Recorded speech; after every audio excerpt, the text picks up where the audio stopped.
Magandang araw po mga boss at welcome back po dito sa ating channel. Sa video ito ay meron lang po akong isi-share po sa inyo na konti itong mga faucet na ganito, kung paano siya re-repair kung ganito na siya yung kanyang tulo. Madalas na sasayang pa yung tubig. Ganyan po siya. Tapos pag in-off mo ay tumutulo pa rin.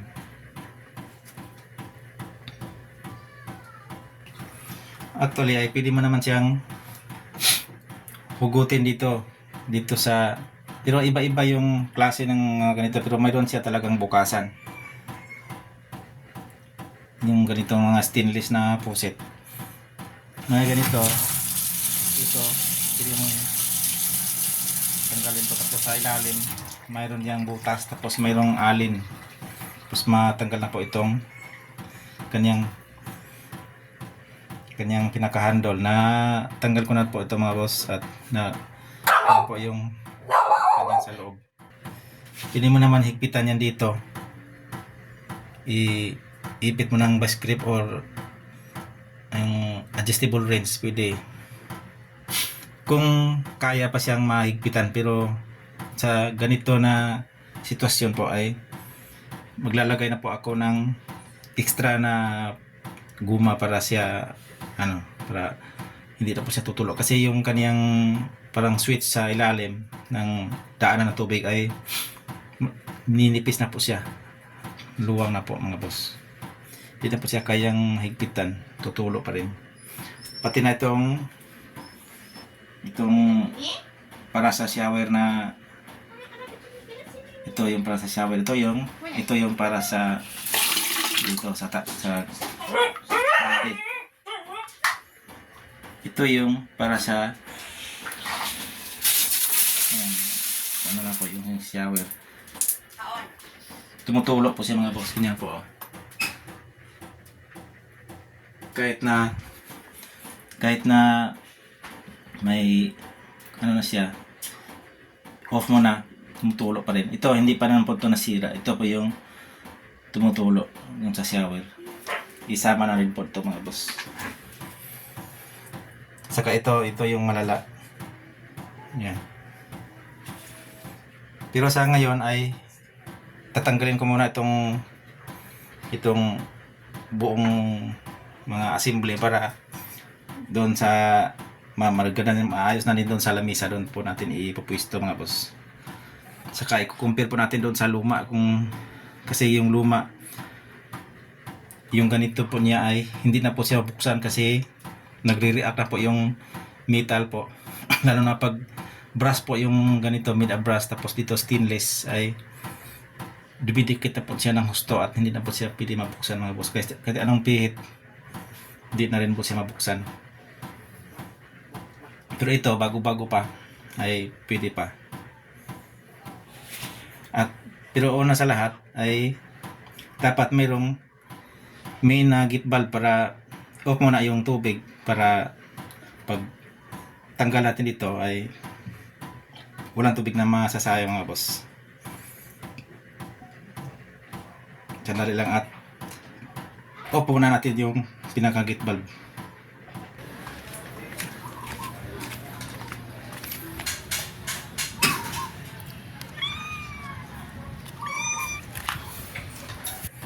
Yan po, ay tapos ko nang na-off yung git valve at wala na pong off na po talaga siya. At simulan ko na yung tanggalin itong mga faucet na ito mga boss. Babalikan ko na lang kayo mamaya. Ito na po mga boss, at natanggal na po natin itong mga faucet.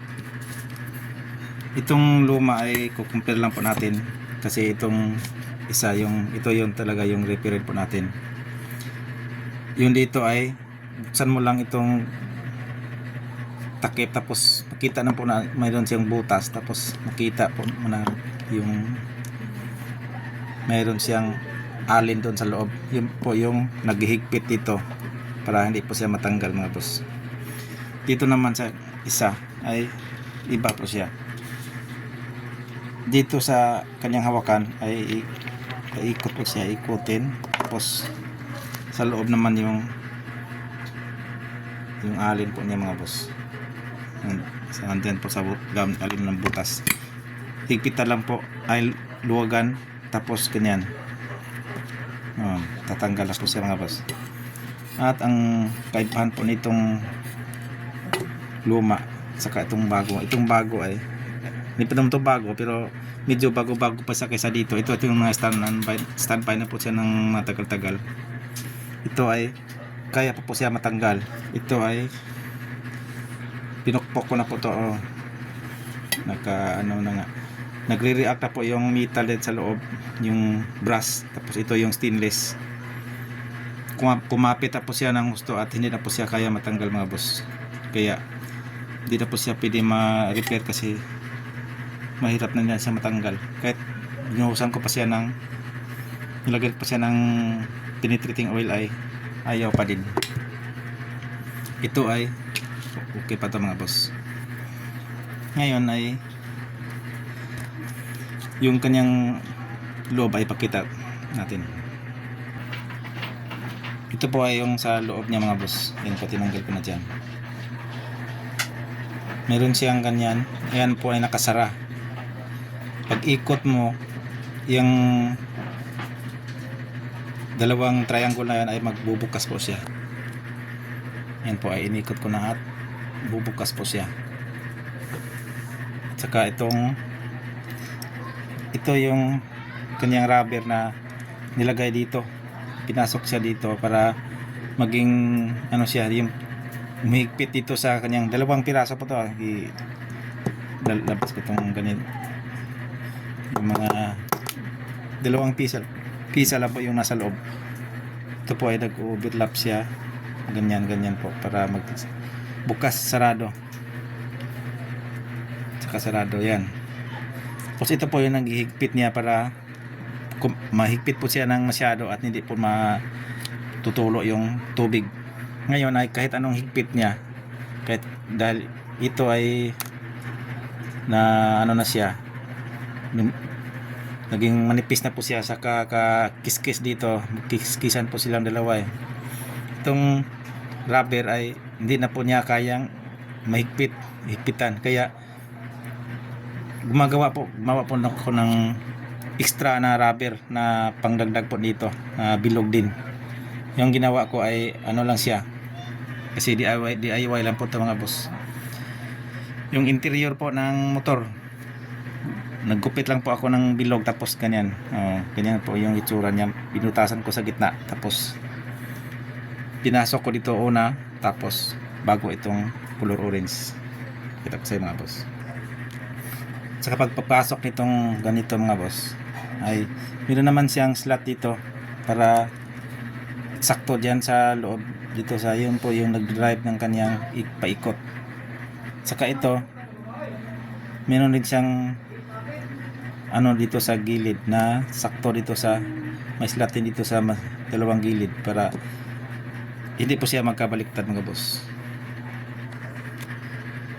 Yan po ay naipasok ko na yung dalawang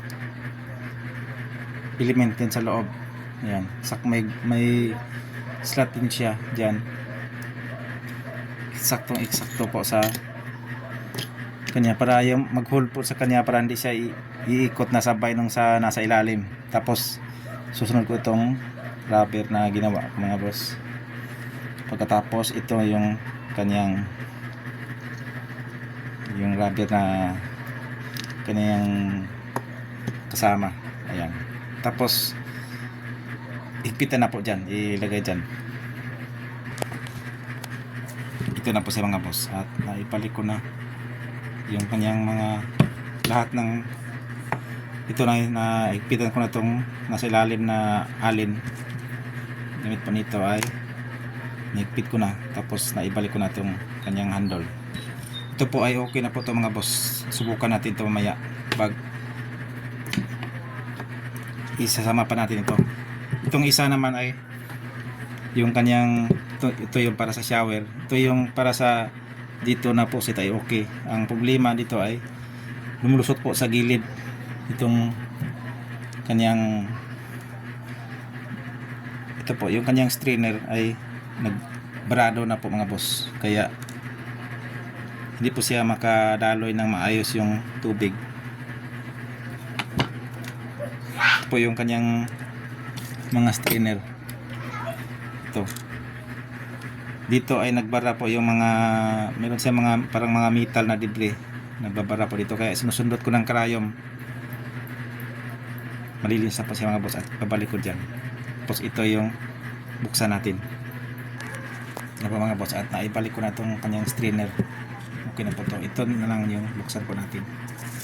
Balikan ko kayo mga boss ito po mga boss, at ito na po mga boss, at na buksan na po natin itong isang puset. Pareho lang talaga yung kanyang construction ito doon sa pareho nito. Yan lang yung itong pinaka-alin po niya ay hindi na po siya matanggal, kaya yung ganitong takip ay binasag na lang po natin para matanggal po natin itong kanyang assembly. Ngayon nagagawa lang po ako ng guma na kasing bilog nito bago natin ibalik dyan. So, at ito po yung gagawin natin na rubber. Ito galing sa interior ng motor mga boss, at bilugin na pa natin, tapos bubutasan sa gitna, tapos papasok natin dyan. Ito na po yung guma na pinasok po natin mga boss. Ngayon ay pabalik po natin ito, tapos assemble po natin dyan bago natin tapos lagay natin doon sa kanyang, kabit natin doon sa lagyan ng pusit. Balikan ko kayo mga boss maya. At ito na po mga boss, at okay na po siya mga boss, wala na po siyang tulo. Yan. Tapos pag inoff mo ay yan, wala na po siya mga boss.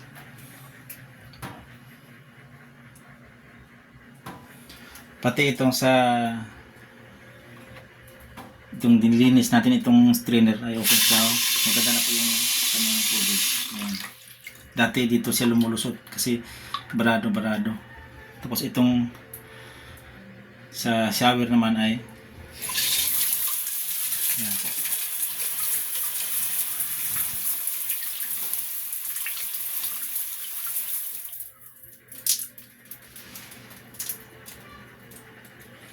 Okay na po siya mga boss.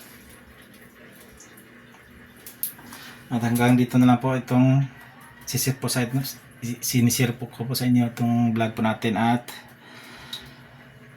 maraming salamat po sa pagsusubaybay, at God bless po sa ating lahat.